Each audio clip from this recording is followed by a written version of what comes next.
சிவாத்மிகா. நான் பேச எடுத்துக்கொண்ட தலைப்பு வையத் தலைமைக்குள். நான் மவுண்ட் ஜியோன் மெட்ரிக் மேல்நிலைப் பள்ளியில் வந்துள்ளேன்.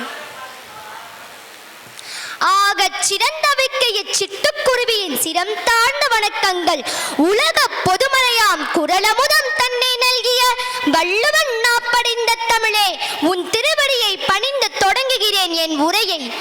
மனிதன் என்பவன் தெய்வமாகலாம், வாரி வாரி வழங்கும் போது வள்ளலாகலாம், வாழை போல தன்னை தந்து தியாகியாகலாம், யாருக்கென்று அழுத போதும் தலைவனாகலாம் என்றார் கண்ணதாசன். ஆம், வையத் தலைமைக்குள் என்ற தலைப்பில் உரை நிகழ்த்த வந்துள்ளேன். எட்டா உயர புகழுக்கு சொந்தக்காரரான மகாகவி பாரதியார் அரசியல் விடுதலை, சமூக விடுதலை, பெண் விடுதலை போன்ற நிகழ்கால போராட்டங்களை எல்லாம் வென்று தாண்டி புதிய யுகத்தையே உருவாக்க நினைத்த பேராசைக்காரன். வாழ்வதற்கான அத்தனை நெறிகளையும் கூறி சென்ற மகாகவி புதிய ஆத்திச்சுடியில் வையத் தலைமைக்கோள் என்று குழந்தைகளை வழிகாட்டினார். இந்த வையகத்தினையே தலைமை கொள்ளும் பெரும் வலிமையினை குழந்தைகளிடம் எதிர்பார்த்தார். கற்பனை கூட கம்பீரமாகத்தானே இருக்கிறது. தலைமை என்பது ஒருவரையோ ஒரு குழுவையோ அமைப்பையோ சரியாக வழிநடத்தும் பதவி அல்லது தகுதியாகும்.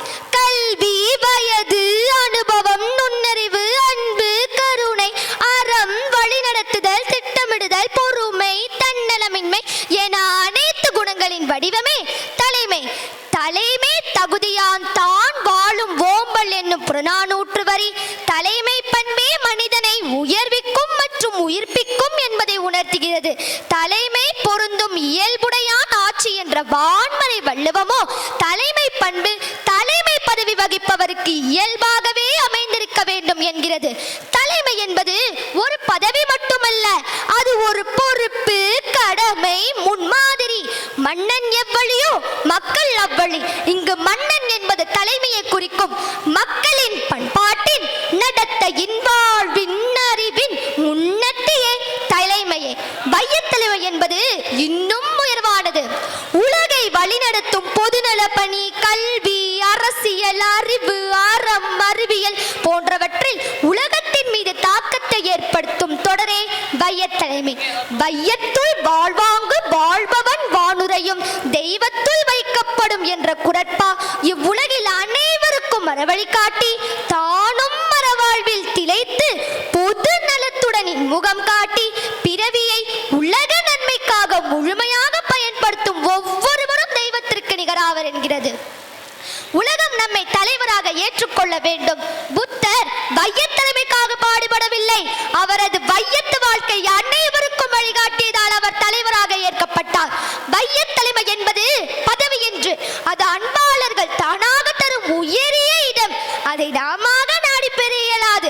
நமது குணத்தால், நடத்தையால், அறவாழ்வால் மற்றவருக்கு ஏற்படும் நம்பிக்கை என்னும் அசைக்க முடியாத மலையின் மேல் ஏற்றி வைக்கப்பட்ட நந்தா விளக்கு. தலைமை என்பது பதவி அல்ல, அது ஒரு நிலைமை. மகாத்மா காந்தி அரை அங்குலம் மண்ணை கூட ஆண்டவர் இல்லை, எந்த பதவியிலும் இல்லை, எந்த நாட்டுக்கும் ராஜா இல்லை. ஆனால் மகாத்மா என்ற சொல்லுக்கு இருக்கிற மரியாதை அனைவருக்கும் தெரியும் அல்லவா? நெல்லை ஜெயந்தா என்ற கவிஞர் கூறுவார், காந்தியிடத்தில் பணமே இல்லை, ஆனால் காந்தி படம் இல்லாத படம் பணமே இல்லை. அவர் எந்த வையத்தையும் தலைமை தாங்கி ஆளவில்லை, ஆனால் தலைமை தாங்குபவர்கள் எப்படி வாழ வேண்டும் என்ற வாழ்க்கை முறையை வாழ்ந்து காட்டியவர்.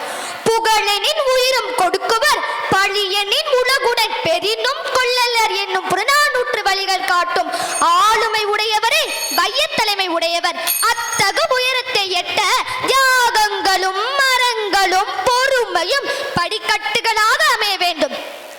தமிழகத்தில் இந்திய ஆட்சி பணி அதிகாரியாக பணிபுரிந்து ஓய்வு பெற்ற இறையன்பு ஐயா அவர்கள் நூல்கள் பல படைத்திருந்தாலும் வையத் தலைமைக்கோள் என்ற நூல் மிகவும் முக்கியமான ஒன்று.